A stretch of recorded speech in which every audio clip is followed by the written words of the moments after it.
आई सबसे पहले देव आदि देव महादेव गुरु के चरण में कोटि कोटि प्रणाम करतनी। हमार प्रणाम के स्वीकार करी। माँ गौरी गणेश के चरण में कोटि कोटि प्रणाम बा। हमार प्रणाम के स्वीकार करी। धरती पर बैठल धरती माता के चरण में कोटि कोटि प्रणाम करतनी। हमार प्रणाम के स्वीकार करी।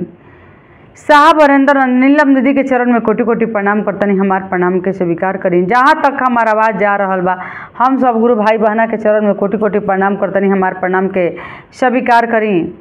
जहाँ तक हमारा आवाज़ जाता हम सब गुरु भाई बहना के चरण में कोटि कोटि प्रणाम करतनी। हमार प्रणाम के स्वीकार करें। यूट्यूब के माध्यम से जितना गुरु भाई बहन हमारे चैनल के देखा था सब कोई के प्रणाम करता नहीं था। आए भैया देखी हम ललिता जी बहुत सुंदर एगो शिव चर्चा कथा लेके आयल बनी। भैया ललिता शिव चर्चा चैनल के आगे बढ़ाई, कथा सुने के प्रयास करी। कथा अच्छा लगी तो कमेंट में लिख के जरूर बताइए। देखी भैया बहुत कथा दर्दनाक कथा बा। कथा सुनते ही समझ में आ जाई एगो भाई का होखला, एगो भाई भाई में कितना प्रेम होखेला, भाई भाई कितना बड़ा दुश्मन भी हो जाला। आ वही भाई जौन भाई के भाई अपना उंगली पर कर के चले के सिखैलस, गोदी में खेललस, ओकरा के राह रास्ता बतैलस। आ जब भाई के विकास अच्छा होखे लागल तब भाई के प्रति भाई कितना दुश्मन से भी बदतर दुश्मन हो जाला। यह कथा में बतावल जाई। कथा सुने के प्रयास करब। कथा सुनम तो शुरू से कथा अंत तक सुनम, तबे कथा के बारे में समझ में आई कि कथा में कैसे ही भाई कैले रहे लोग। देखिए एगो गांव में एगो बुढ़िया माई रहत रही। बुढ़िया माई बड़ी दुख से बड़ी तपस्या से अपन दोनों लाल के पोसले रही। दूगो उनकर बेटा रहन। एगो के नाम रहे बाल आ एगो के नाम रहे गोपाल। ग्वाला एक जना के नाम रहे, एक जना के बाल नाम रहे। बड़ा दुख से पोस पाल के सियान कर देले रही।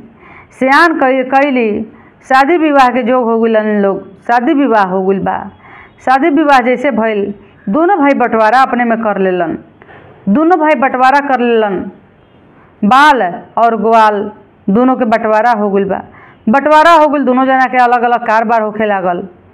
बाल जे रहन फल फूल के दुकान कैले रहन। बाल के रहे फल फूल के दुकान। बहुत सुंदर बेचारा अपन फल फूल के दुकान क के आ रोजी रोजगार चलावत रहन। अपन बच्चा सबके पोसत रहन। अपन भूख मिटावत रहन। ग्वाल जे रहन दूध बेचत रहन। ड्राम में दूध भर लेस, साइकिल पर ले लेस आ गाँवे गाँवे गली गली दूध पहुँचावत रहन, दूध बेचत रहन। करते करते कुछ समय निकल गइल। देखस कि हमरा कुछ फायदा नइखे होखत। ग्वाल के मन में रहे बहुत बेईमानी, बहुत शैतानी, बहुत कचरा भरल रहे उनका मन में भाई के प्रति। ये से उनका तरकीब रहती ना रहे। कहस कि हम ग्वाल बनी, घर में घूम घूम के घरे घरे दूध पहुँचावत तनी, तो वो हमरा इतना फ़ायदा नहीं है जितना कि बाल के फ़ायदा बा। बाल दुकान खोल के एगो बैठ गइल बा, ठेला लगा दिलता आ ओकरा कितना फ़ायदा बा। जब देखा ओकरा दुकान पर ग्राहक भरल बा, व्यापारी आवला उठा के सब माल लेके चल जाला। ओकरा जुरे हमरा कुछ करे के पड़ी। ओकर कमाइल हमरा देखल नइखे जात। बाहरे भाई जौन भाई के अपना उंगली पकड़ के चले के सिखैले हुई हैं। एक साथ माई एगो कटोरा में से खाना खिलैले हुई हैं। आज उहे भाई अपना भाई के देख के इतना दुख में कि ओकर कैसे दुकान चलता, ओकरा के का करी कि ओकरा उजाड़ लाग जाओ। रोज सोचा से यह बतिया आ उनकरा रोज दुख होखे कि कमाता आ हम नाच नाच के भर दोपहरिया दिन भर शाम सुबह साइकिल से दौड़त चलत तनी गाँव गाई घरे घरे। आई बात आई दुकान सजा के अपन बेचता। कैसन सोच बा। बेचल देख के आ कितना भाई के दिक्कत भइल।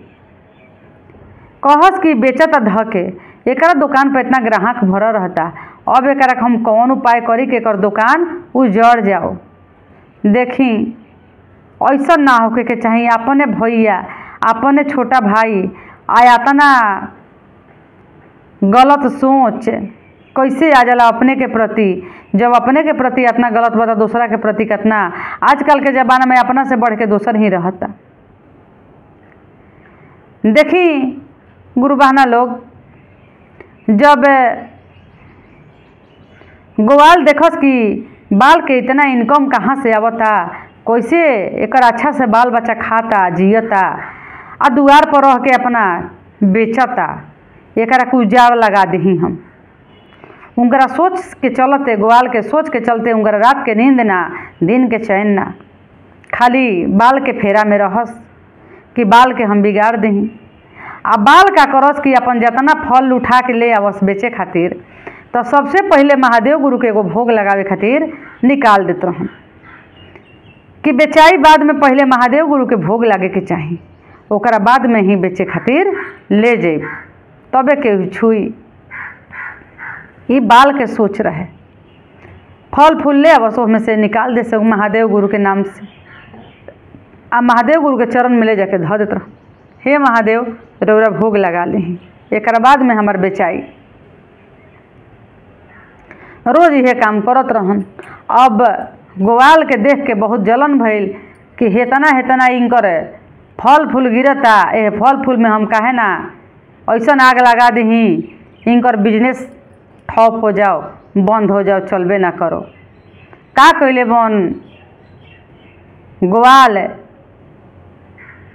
कि केमिकल इतना खराब लेके आ गइलन, इतना खराब केमिकल ओकरा में जहर दवाई डाले खातिर फल में इनकर नाश हो जाओ। एक दिन डाल दिलन, सारा फल गल गुल, बेचारा के सारा फल गल गुल। जब फल उनकर गल गुल तो कहलन कि अरे कैसे धैले बनी कि फलवा हमार सब गल गुल, अब का करी। आ तबो देखी गुरु बहना लोग, शिव गुरु एगो व्यापारी के रूप में भेष ध के आके सब फल लेके चल गइल बनी पैसा दे के। कहलन गोपाल कि इतना ग्वाल कहलन कि इतना इनकरा साथे अन्याय कैनी, आ एकर फलवा देख न तबो बेचा गुल सड़ गुल ह, तब मारे ग्राहक झूम जाता। आ एगो व्यापारी आयल सारा फल एकर उठा के लेके चल गुल। अब एकरा जोरे कौन खेला खेली। ओहू से भयंकर केमिकल लेके अइलन डाले खातिर ओकरा में कि आज फल के समूचा सुखवा दी, इनका काम लायक ना रह जी, पानी बहे लगी, पानी चुए लगी। ओह तरीका के केमिकल हम लेके आई आ डाल दी इनकरा फल पर, ग्राहक सब भड़क जाई। हम तो हाथना दूध बेचतनी, पानियों मिलावतनी, तबो हमारा इनकरा से हम काहे नहीं खी अमीर भइल, इनकरा से चाक चूक हमार परिवार नहीं खे रहत।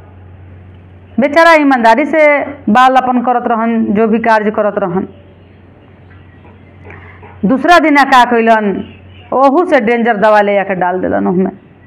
जैसे बेचारा फल के दुकान सजा के आ घर में गइलन बाल कुछ सामान और लेवे खातिर, जब तक वह पर केमिकल छिड़क दिलन। केमिकल छिड़कते ही सारा फल खौले लागल, खदके लागल, सड़े लागल, गले लागल। जब तक से महादेव गुरु भेष ध के आके व्यापारी के एगो आया के खड़ा बनी दुकान पर आ कहतनी कि आज तोरा के हम रंगे हाथे पकड़ ले बनी, अब तू का करलस। आ सारा फल खरीद के लेके चल गुल बनी। जब लेके चल गुल बनी महादेव गुरु, आई ग्वाल देखले नहीं खन कि हमारा के केहू देखलस। आ फल खरीद के लेके चल गुलन महादेव गुरु व्यापारी के रूप में मैया पार्वती के पास ले जाकर धैले बन। कहतन पार्वती जी से कि हे पार्वती, देख अपना धरती पर अन्याय बा, एजा से 2 गो भाई जोड़ी बना के भेज दे तनी जा, 4 गो भाई भेज दे तनी जा, लेकिन भाई के जान मारे खातिर भाई ही तैयार बा, भाई के पेट मारे खातिर भाई ही तैयार बा। ओकरा देख ना फलवा पर रोज केमिकल डाल देवला, अपने तो बेचता दूध पानी डाल के, आ ओकरा के बेचारा ईमानदारी से बेचता, लेके आवला तो हमने के भोग लगावेला आ तबे दुकान पर ले जाला सजा के बेचे खातिर। आ देखा ओकरा फल में कैसे केमिकल डाल देता। तब मैया पार्वती जी कहले बड़ी कि जाके ओकरा के रोक, ना रोकब तो अनर्थ कर दही। आज एकरा दुकान पर डालता अपना भाई के त काल दुनिया में संसार में सबके मुँह दही। ई जिंदा ना छोड़ी केहू के। जब अपना भाई के नहीं के त ई का हुई दूसरा के। जा एकरा के जल्दी रोकी महादेव गुरु, जाए रो जल्दी रोकी। तब महादेव गुरु मैया पार्वती के बात सुन के आयल बनी फिर से। तो आयल बनी तो देखले बनी कि फिर डालता केमिकल छीटता, ओकर रोज के ये हाल बा। तब उनकर गाटा पकड़ के कहतनी कि आज तहारा के तो हम देख लेनी, रंगे हाथे तोरा के पकड़ ले बनी। बोल ई छोड़बे कि ना छोड़बे तू आदत?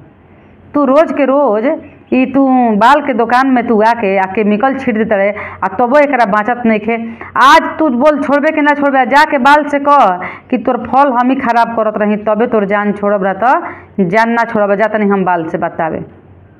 ग्वाल से कहलन महादेव गुरु। तब बाल कहत रहे, ग्वाल कहत रहे कि हमरा के माफ़ कर दी व्यापारी साहेब, रौरा तो कैसन को रहला लेके चल जाई ना। आ का करी, हमार दूध नहीं खे बेचात उतना, हमार उतना इनकम नहीं खे, इनकर ज़्यादा हो गई बा। ऐसे हमरा इनकरा से जलन होत रहे। हमरे भाई हमन, लेकिन हमरा जलन रहे के चलते हम छीट देते रही। आ तो जलन तोरा अपने से बात, दूसरा से जलन ना होई। देख जलन केहू के मत कर, ईमानदारी से बेचबे तो तोरो बेचाई, तोरो रोजी रोजगार अच्छा से चली। दूध में पानी डाल के मत बेच। तो कहलन ग्वाल कि ठीक बा, जाता नहीं अपना भाई से बोल देता नहीं कि हम गलती करत रही तहारा साथे, बहुत अन्याय के लिए बनी। आ देखा आज हम रंगे हाथे पकड़ाल बनी, तबो तहारा इनकम होत रहे, तहार बेचाजत रहे माल।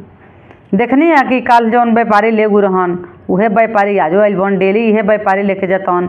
आज हमरा पकड़ ले लहन। जाके अपना भाई बाल से बतैलन ग्वाल कि भाई हमरा के माफ़ कर दो, हमरा मन में पाप आगू रहे, तहारा प्रति गलत सोचत रही, गलत भावना रखले रही, तहारा के देख के हमरा ईर्ष्या जलन हो गए रहे। ऐसे दवाई हम ही छीट देते रही, तहार फल खराब होने से ना होत रहे, यह काम हमार रहे, हम कर देते रही। बाल हमरा के तू माफ़ कर दो। कहलन बाल हमरा के माफ़ कर दो। माफ़ उनकरा के बाल कर दिलन ग्वाल के भाई समझ के। लेकिन महादेव गुरु दोनों भाई को जो दर्शन देले बनी आ कहले बने कि ईमानदारी से चलब तो तहारा कभी कभी ना होई। भाई के देख के ईर्ष्या जलन न कर आ दूसरा के देख के ईर्ष्या जलन न कर। दूध में पानी डाल के तू बेचत रह, एह के चलते तहारा इनकम नहीं के, ग्राहक तहारा छूट जाता। तू दूध में पानी डाल के मत बेच। कहलन ग्वाल कि अच्छा महादेव गुरु, हमरा ज्ञान मिल गई, इतना बड़ा गलती ना करती तो हमरा रौरा ना मिलती। आज हमार भाई फल ले आवलन, रौरा के भोग लगावेलन, तबे ही बेचलन। तो देखी आज हमने के दोनों भाई के दर्शन दे के हमार मन के शुद्ध कर देनी। हमार मन ई शुद्धि हो गई महादेव गुरु। आज से हम रौरा चरण में बानी। सबसे पहले पहिलका धार हम रौरा पर चढ़ाइब, तबे अपना दूध के रोजगार करब, तबे हम अपना दूध डेली लेके निकलब। तो देखी गुरु बहना लोग पहले सबसे पहले अपना गाय के दूध दूहत रहन आ दूह के ले जाके एगो लोटा में निकाल लेते रहन आ लोटा में निकाल के महादेव गुरु के चरण में जाके गिरा देते रहन। एक बाद में वो बेचे खातिर जास तब बहुत उनको इनकम आवे लागल, बहुत ग्राहक बढ़ गई, फायदा होखे लागल। दोनों भाई राज करे लगलन, दोनों भाई मिलजुल गलन। महादेव गुरु दोनों भाई के जोड़ देनी, मिला देनी, मन साफ हो गई दोनों भाई के। आ दोनों भाई खूब बढ़िया से पूजा पाठ करस। दोनों भाई भगवान में लगन लगा के अपन रोजगार करत रहन जा, तब बहुत बढ़िया फायदा होखे लागल। दोनों जना के रोजी रोजगार चले लागल। ए गुरु बहना, ए गुरु भैया, सच्चा मन से सच्चा दिल से अगर पूजा करतनी, सच्चा मन से केहू के ऊपर पाप मत रखी, मन में कचरा निकाल दी मन के। आ तब रौरा केहू से प्रेम करके देखी, महादेव गुरु से ही प्रेम करके देखी, महादेव गुरु जरूर दर्शन दे। हम एक दूसरा से बात विचार करतनी तो गलत सोच के विचार मत रखी, गलत सोच के बात ना करी। काहे कि सबके अंदर, सबके आत्मा के अंदर भगवान के वास होखेला। ये से केहू के दिल दुखावे के कोशिश ना करी, दुआ लेवे के कोशिश करम। ए गुरु बहना, ए गुरु भैया, दुआ लेवे के कोशिश करी, बदुआ लेवे के कोशिश ना करी। महादेव गुरु से दया मांगते रही, चर्चा करते रही, गुणगान करते रही। फल देवे वाला तो महादेव गुरु हैं, दर्शन देवे वाला तो महादेव गुरु हैं। अपना मन के कंचन बना के, निर्मल बना के महादेव गुरु के शरण में गिर जाई। आज हम महादेव गुरु के शरण में गिरल बनी। हमरा के दुनिया का कहता कि हम वीडियो बनावत तनी, यूट्यूब पर डाल तनी, कहीं हम गलत डालत होखी तो रो सब बोल सकतनी जा गुरु बहाना लोग। जब हम डाल तनी भगवान के बारे में ही डालत तनी, लेकिन एजा रुकावट बहुत भी आवता। केहू के रोके से हम छोड़ब ना। हम अपन जौन कर तनी महादेव गुरु के चर्चा करते रहब, चर्चा करत तनी, कैले बनी, करब।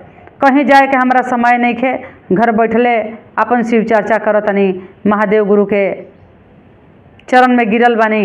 हमार गुरु भाई बहना लोग देखता, दुलार प्यार मिलता, बस हमरा इतने चाहिए। एक गुरु भाई बहना इतने कह के अपना कथा के समाप्त करतनी, अपना वाणी के समाप्त करतनी।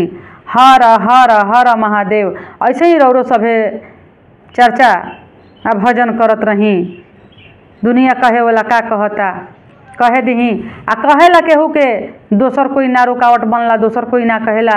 ए गुरु भाई बहना जब कहेला अपन ही आदमी कहेला, अपन ही आदमी के दिक्कत होखला। जब रौरा अच्छा रास्ता पर चलब रुकावट बन के अपन आदमी ही आवेला, दोसर कोई के कोई मतलब ना रहेला। हर हर महादेव।